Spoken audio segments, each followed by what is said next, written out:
नमस्कार दोस्तों, मेरा नाम है राहुल और आप देख रहे हैं हमारे YouTube channel BEd lesson plan.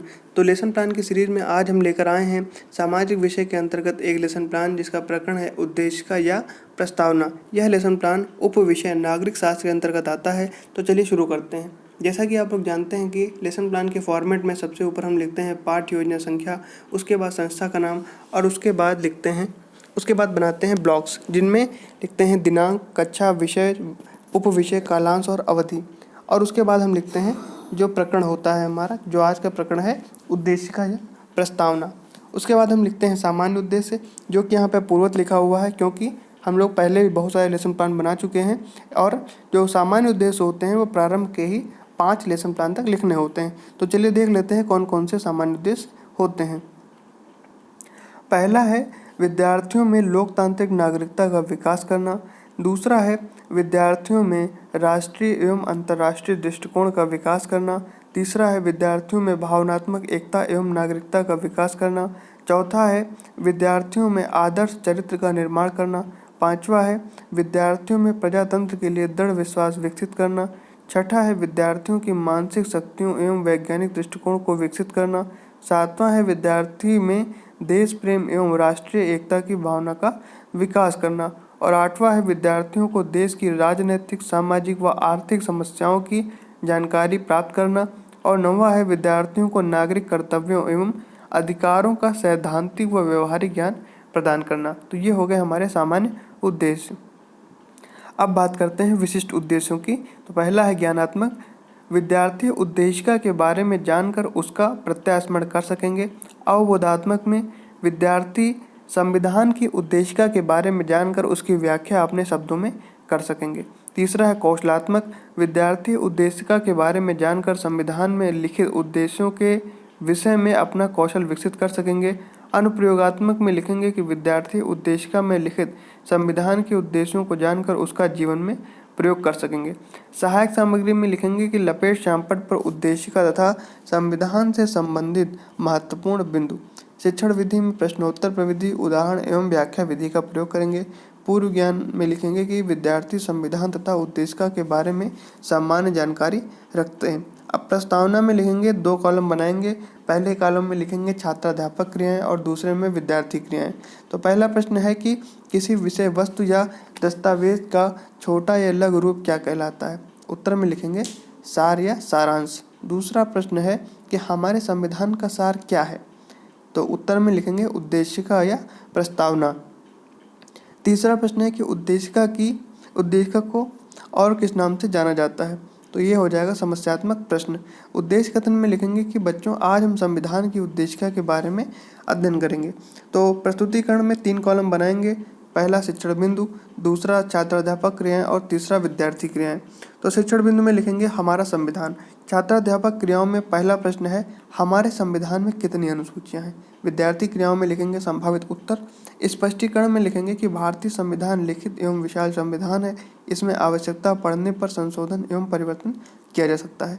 मूल संविधान में कुल 22 भाग और 395 अनुच्छेद और 8 अनुसूचियां थी। वर्तमान में अनुसूचियों की संख्या बढ़कर 12 हो गई। विद्यार्थी क्रियाओं में लिखेंगे कि विद्यार्थी ध्यानपूर्वक सुनेंगे। अब शिक्षण बिंदु में लिखेंगे उद्देशिका। तो प्रश्न करेंगे कि उद्देशिका किसे कहते हैं और विद्यार्थी क्रियाओं में लिखेंगे संभावित उत्तर।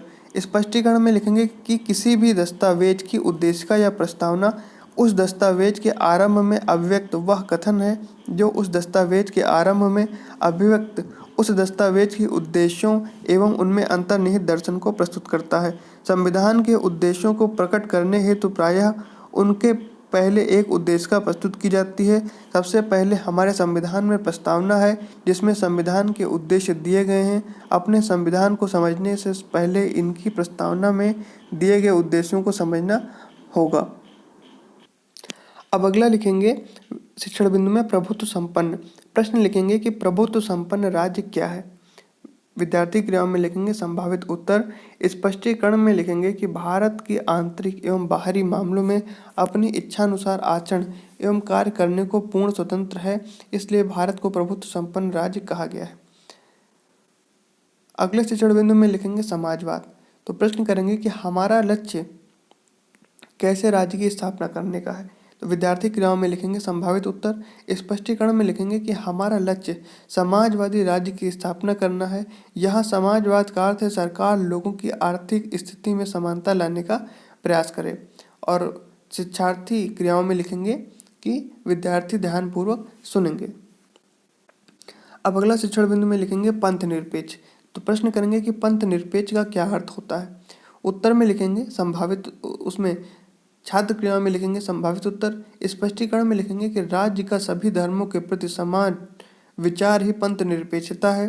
राज्य किसी विशेष धर्म के रूप में मान्यता नहीं प्रदान करता, वरन सभी धर्मों के साथ समान व्यवहार करता है। और विद्यार्थी क्रियाओं में लिखेंगे कि विद्यार्थी ध्यानपूर्वक सुनेंगे।